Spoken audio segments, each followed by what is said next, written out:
Oh my gosh. Jason Kaplan and I, that must have been right at the start. I'm in my itchy clothes, didn't really know who I was back then. Very much consuming the "you're lucky to be an esports" Kool-Aid in my cereal. It was very good. I was just like the new guy, and I remember finding that quite daunting, moving into a new community and trying to, integrate. But I was warmly received. Cadian was on the desk with me, Hiko, and I was working with those guys, and it was actually the start of a long career in desk hosting. It was the start of something quite exciting and life-changing. Got a Lego Man haircut as well, man. Jesus Christ. Ooh la la. Star Ladder. Yeah, they did.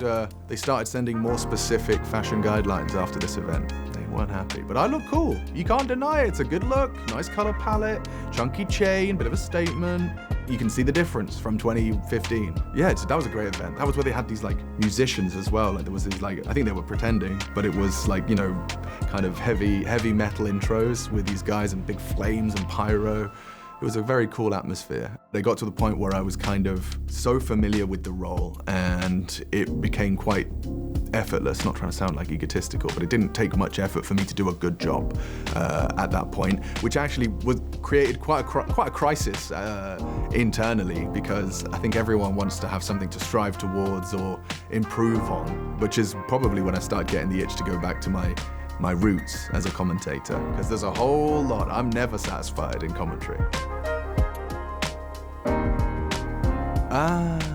Just a fantastic final. One of my favorite finals to be involved in. I still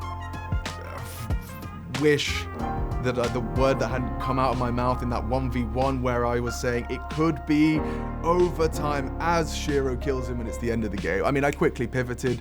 I got swept up in the romance of like, they're actually doing this. FaZe are actually taking us to overtime. It was an overtime spirit. It's their major. But yeah, very, very cool. And it was cool to see like the Chinese audience. I hadn't really seen, how they indulge in Counter-Strike. They're very respectful, but also they really understand the game. Oh, the American crowds, they do it different. Raw passion, very friendly. They show up, they go the whole hog. They are one of the more loud and boisterous crowds, I'd say. They've got a lot of energy and a lot of support. For those of you that are traveling to Texas, for those of you that are traveling to Texas, I know you're gonna put on a show. I know you're gonna give your all. And USA, USA, USA. Back at the FaZe at London Major 2018. This was my second event ever, which is wild. I did, this was in the now OVO arena in Wembley. We did a season of ECS here, that was my first event. And then kind of just was super lucky and they ended up needing an interviewer, so came back from the major, which was like one of the highlights of my life. Like seriously, it was funny story, the crowd were so loud during that grand finals winners interview on stage. The producers were saying something to me. I don't know what it is to this day. They were so loud I couldn't hear anything that was going on in my OFB. But yeah, I remember feeling so nervous before getting on stage there as well. Like, that was one of what I thought was going to be a once in a lifetime opportunity. Oh wow, I'm trying to think what moment this was.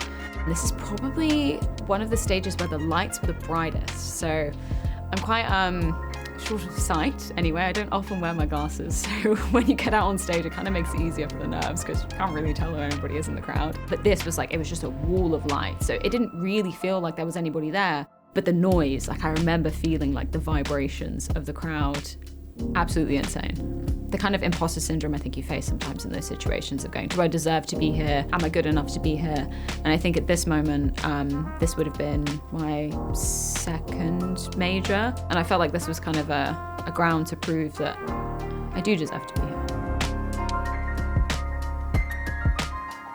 This is in Paris for the live HLTV confirmed.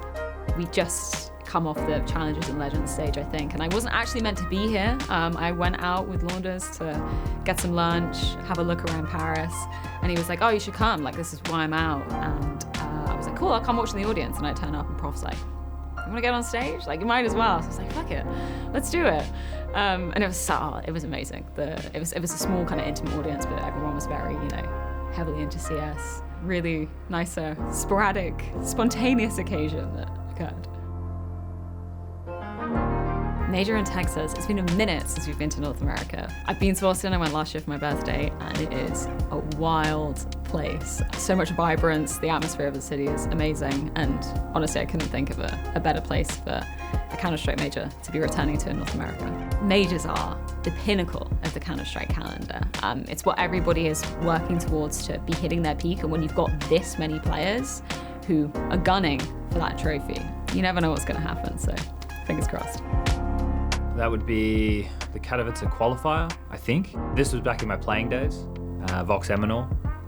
We played in 4 majors, 3 of them as Vox, I think just 1 of them as Renegades. But this is one of the early majors, either 2014 or 2015, where my hair was still much fuller. That's one key thing there. Good memories. I really enjoyed the Vox Eminor days because it was my countrymen banding together to try and beat European opponents. And as far as Australian Counter-Strike was concerned, that was something that wasn't or was rarely done. So to be able to break through, play at the top events, play against the best teams in the world, the results weren't the best in the beginning, but we got some that we could be proud of, and I think we kind of paved the way for Australian Counter-Strike to become a little bit more imposing down the path. It's not anymore, but it was for a glimmer of time. This would have been when I was an analyst. I believe this was the Star Ladder Major, potentially, in Berlin, which was a pretty fun desk at the time. I think Thorin was there, Sean Gers was there. Doing desk work back in the day was a whole lot different to what it has become today. Yeah, that's what I started doing in terms of broadcast work. And getting to work majors as an analyst was a lot of fun, right? Getting to see and talk about the absolute best teams in the world, be in the arenas, enjoy the environment. If it is a Star Ladder Major, I did a shoey. Yeah, doing a shoey on the desk, just being an absolute clown. You know, that's it. We had some fun things though. There was a moment in time where there were these banners up during an earlier stage, and we were putting them in the bin as a bit, and it kind of blew up, and some teams got unhappy about it. But yeah, it's just about, you know, talking about the Counter-Strike while also trying to be a little bit entertaining. But the Star Ladder one was a good time. There was a good mix of talent on the desk there. Pretty sure that was Antwerp. Yeah, that was. Alex and I got to cast the grand final. My history's blurry, but the crowd was awesome in Antwerp. The setup was really cool too. Yeah, and I remember I spent like half a day in a suit store making sure I had some nice looking suits for that one. And I ended up looking like I was from like Miami Vice or something, with high-waisted trousers and whatnot. I've been to the States a couple times for events before, and one of the keys there is the crowd is, well, the people who come up and talk to you, the fans, they're always super lovely, right? I think that's one of the things that makes these events. We're still, even though it's a large thing, it still has the community vibe, and the Americans are very good at kind of bringing that. The American crowd always turns out. They're always there for a good time. They enjoy the moment, but the key to making the tournament itself good is the good teams playing well. You want the best teams in the playoffs to deliver the most entertaining Counter-Strike, and that's why you want names like Vitality, Spirit, FaZe. You need those names in the arena to deliver the best event.